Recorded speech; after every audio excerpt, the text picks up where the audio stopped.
এখনকার নিবেদন রাসলীলা।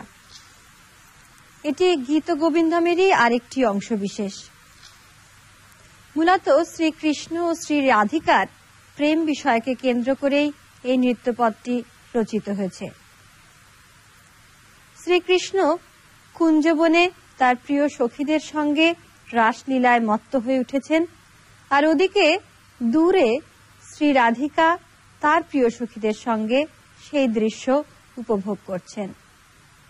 কখনো বা তিনি খানিকটা আকুল কৃষ্ণ প্রেমে, আবার কখনো কিছুটা ঈর্ষান্বিত। এই নৃত্যপদটি প্রধানত দুটি ভাগে বিভক্ত হয়েছে।